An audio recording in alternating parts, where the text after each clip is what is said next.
Hi, this is Jack at Jack's Transmissions. Today we're going to show off our new 3.5 shift fork, all billet, 100% designed and made here in-house at Jack's Transmissions for the DCT470, EVO 10, SST Ralliart transmission. So it's the dual clutch unit. So this unit is really incredible. It took some pretty advanced equipment to make this, and quite honestly, we put everything into this that we could think of to make this a solid, reliable piece to replace the junk that has been plaguing us for years in this platform. Let's take a closer look. First, let's take a look at the OEM. So OEM fork is just flawed everywhere you can imagine. So the first are these plastic guides. These guides hold the fork in place in the case as it moves up and down and helps guide it, not only up and down, but keep it in position. So these plastics are weak, they become brittle in time and will break. And look at the area where it meets the body here. It's got just this little open-ended rivet here, hollow rivet, and then look at the stress riser in here. It gets thinner as it goes up to the meat of the guide. It's like they just want it to break. It's just very poorly designed. It's just not really well done. And if these ever break and you need to replace them and you're trying to pull them off like another fork, they always break. They're so brittle and fragile. They're just a nightmare to deal with. So that's the first negative. Second negative are all these crimped areas in the fork. This area here that holds this is known to come loose, where this will move around. The magnet arm here, where it's crimped, will come loose and move around. Even this detent plate on here, which you would think there's no way that's going to have a problem. We've even seen those come loose, where this crimped area will come loose here, and this will move around, and then you'll get shift fork errors. So all of these will cause shift fork errors. And then to top it all off, you have this epoxied area here where essentially the shift fork position magnets are glued to the fork arm here, and in time, the epoxy degrades and everything starts to move around. Now the mechatronic in this has a sensor in the tower of the mechatronic that senses the magnetic field from these magnets. And if they move more than 1 millimeter, you're going to get a shift fork error. So you have like a negative and positive polarity here. If it moves all the way one direction, it'll be like closer to 5 volts. The unit will know, okay, it's in this gear. Then you go down all the way down to the bottom, it'll be closer to 0 volts. Okay, it's in this gear. And if it's in the middle, it'll be between those two voltages, and it'll know it's in neutral. And if everything is all moving around when it's not supposed to, when the TCM is expecting it to be in neutral or a gear position, you're going to get shift fork codes. So it creates confusion in the TCM where it will limp out.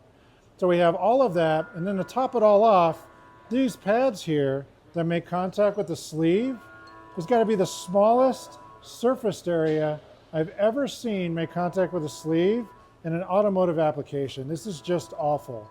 It's like they just want it to wear out and fail. So a lot of negatives here with this fork. It's just not very good.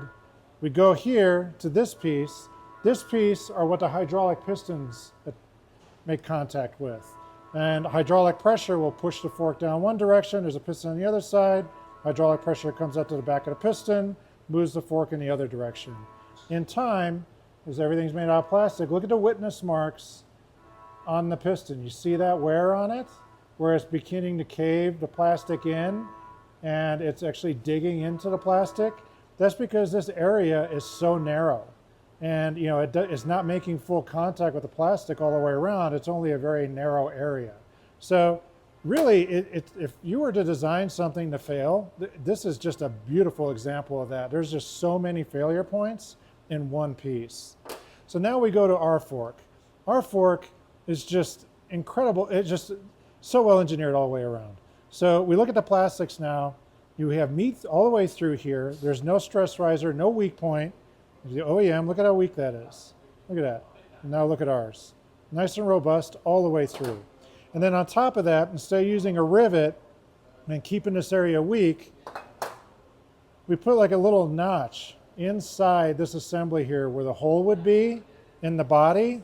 And what will happen is that little tab will snap this into place as we press it into place. It's a beautiful pressed fit as it goes in. It's absolutely perfectly accurate.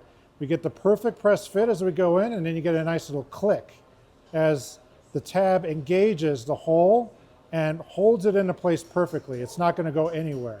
So it's a simplified design with less, parts to fail, and it's a much meatier and stronger design too. This plastic has a lot more flex and shock resistance than the OEM. We're very, very proud of the engineering on this. It's been just dead solid reliable. Now the rest of the fork, as you can see, is all one piece all the way through. Nothing's riveted or crimped together. It's just all 70-75 billet, not 60-61, but superior 70-75. Really, really nice. Look at the shift fork magnets, all integrated into all this meat right here. It's just absolutely beautiful. And with the magnets, look at the resolution on these magnets. Look at how nice and square that is. Here, let me try to get it without a glare. See that? That is like a really nice, accurate magnetic field there that keeps the mechatronic and the sensors happy. OEM, not so high resolution, but you can see it very closely matches OEM. We're basically right on the money there. So shift fork magnets, issues with this are definitely a thing of the past. You're not going to have any problems with the shift fork magnets here. Now, what about the piston contact surface? This area here, where the piston's putting a lot of pressure on the fork, I mean, you have synchro resistance, you have harmonics, you have all kinds of things as a force up against this piston as it pushes the fork up and down to engage, disengage a gear, or even put it in neutral. Look at how huge this is. This is just massive. It's going to take advantage of all of the real estate on your piston. So you're not going to have a narrow area where OEM, see how narrow OEM is compared to ours? OEM is so narrow, it basically starts to eat into your piston. Ours is nice and wide, extremely robust, and it gives it a much more, gives it much more contact. And look at that, it's almost exactly the size of the piston. So that way you don't have to worry about your pistons wearing out at the tips, failing, and then causing shift fork errors where you have to tear the trans apart and do it all over again. We've really tried to think of everything here. So now last is the shift sleeve contact surface on the fork. I mean, look at this. This right here, just from experience, we found this design is one of the best designs out there you could use for a shift fork. It's less prone to smearing and wear than any other design we've ever seen. This is incredibly robust, and it makes contact with the sleeve all the way around. Top and bottom, all the way around. So here we go.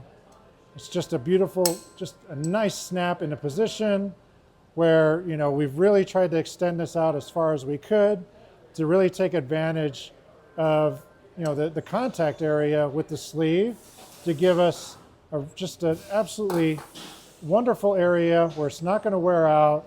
It's, as you got so much more surface area than OEM. I mean, look at that. Look at the difference. So it's not just this right here, it's making contact all the way around with the whole thing.